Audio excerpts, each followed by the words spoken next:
Salut, c'est Claire pour Mode d'emploi. Et ce soir, on continue de parler de l'entretien d'embauche. Le mieux pour cet épisode, c'est qu'on participe ensemble à une matinée d'immersion dans la peau d'un chercheur d'emploi qui passe un entretien. Est-ce que quelqu'un doit passer un entretien d'embauche prochainement? Oui, moi je dois y aller. Quelle incroyable coïncidence! Et j'ai rendez-vous dans 3 secondes. Pile le temps du générique.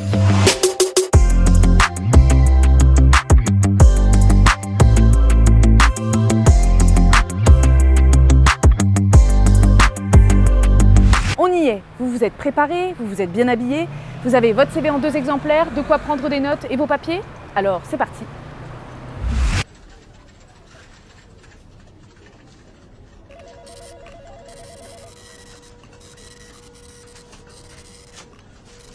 Attention, vous êtes épiés. Les personnes qui travaillent à l'accueil sont très souvent interrogées sur ce qu'elles ont pu penser sur vous. Alors, on évite de les assaillir de questions. Vous avez des tickets resto à 8,30 ?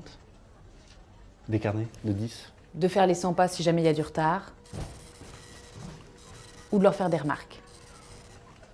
C'est 2P. Restez à votre chaise. Lisez les brochures de l'entreprise comme si c'était passionnant et prenez votre mal en patience. Monsieur Carpon, bonjour. Suivez-moi. Merci de me recevoir. Eh bien, parlez-moi de vous.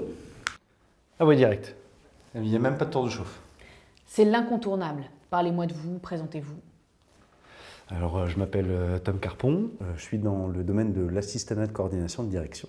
Après des études qui allaient dans ce sens-là, j'ai pu faire un stage où j'ai intégré la société Myriam et dans laquelle j'ai été formé par M. Jean Tissalier. Là, vous devez vous présenter en 3 minutes. Lors de l'appel téléphonique, je vous avais dit que votre présentation devait rester un teaser, court et intriguant. Ici, ça doit être un trailer, plus long, plus complet, plus concret. Après, là, on pourra revenir sur cette expérience plus tard, si vous le souhaitez. Mais concernant mon expérience la plus enrichissante et la plus longue, c'était dans une société qui s'appelait Weber. Et durant plus de 3 ans, j'ai pu... Tom le fait très bien. Ce qu'il ne faut pas faire, c'est réciter votre CV à l'oral. Le recruteur l'a déjà lu. Il veut de l'inédit. Alors, comme Tom, on choisit 3-4 expériences importantes et en lien direct avec le poste, et on développe, on argumente. Et donc, c'est ce qui m'a amené aujourd'hui à déposer ma candidature. Ok. Donc, du coup, depuis mars dernier, vous ne travaillez plus. Tout à fait. J'ai approché quelques structures dans la région où je vivais et également certaines en région parisienne.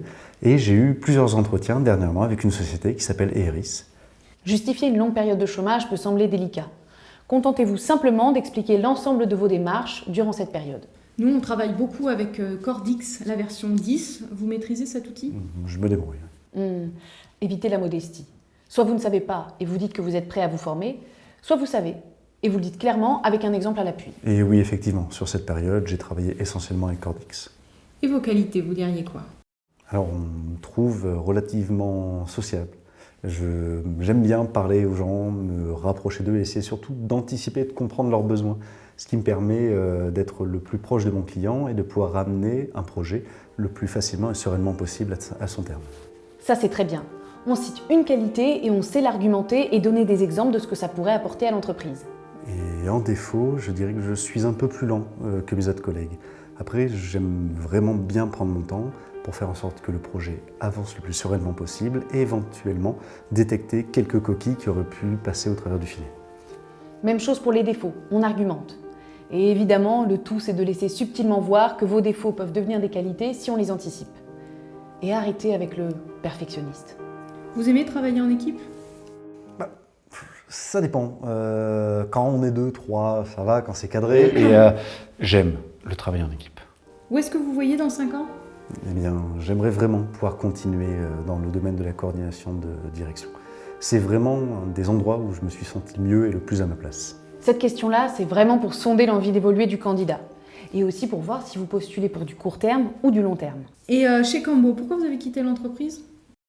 En fait, j'ai travaillé pendant un peu plus de 3 ans sur un très très gros projet qui m'a demandé beaucoup de temps et d'énergie. Et je ne me sentais pas de renchaîner tout de suite sur un autre gros projet. D'accord, vous aviez besoin de souffler un petit peu. Oui, tout à fait. Oui. D'accord. Et c'est vous qui avez souhaité partir ou c'est l'entreprise? Non, c'est moi. C'est moi qui ai décidé. Et vous avez regardé un petit peu ce qu'on faisait dans la région, qu'on fait beaucoup de logistique, de gestion? Oui. Tom a une petite baisse. C'est long un entretien. Quand vous sentez que vous perdez le rythme, respirez et changez de posture. Évitez de trop répondre par oui ou par non aux questions. Posez-en à votre tour. Et actuellement, vous travaillez sur quel projet? Eh bien, actuellement, on travaille sur la dernière campagne de Merzik, qui est un de nos plus gros clients. Alors, je l'ai vu sur votre site web. C'est là où vous avez utilisé l'Aperture, non? Effectivement. Oui, ça va, c'était pas trop compliqué. Alors, on a eu quelques problématiques, mais bon, on recommencera pas. Oui, quand j'étais à Cambo, on a eu un gros problème à cause de ça. Dans l'idée, il faut essayer de vous positionner comme un partenaire. Essayez de placer la discussion sur le terrain de votre interlocuteur. Les enjeux de son métier, son actualité. N'hésitez pas à commenter certains de leurs projets récents, en pointant leurs points forts, mais aussi leurs points faibles. En restant constructif, bien sûr. On va avoir fait le tour. Que dirait votre dernier employeur de vous? C'est plus pour moi. Bon, je pense que je vais vous libérer. Vous avez des questions? Oh, pas plus. Oui, concernant... Et voilà, c'est fini. Toujours terminé par... En tout cas, merci encore de m'avoir reçu. Mais je vous en prie. Vous pensez que j'aurai une réponse d'ici combien de temps? il faut compter entre 10 et 15 jours. Vous recevrez un mail. Très bien, merci beaucoup. Je vous en prie, au revoir. Au revoir.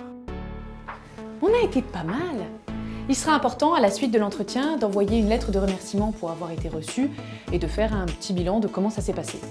Mais le plus important pour l'instant, c'est d'avoir été détendu, loquace, poli et d'avoir réussi l'entretien sans être passé pour un idiot.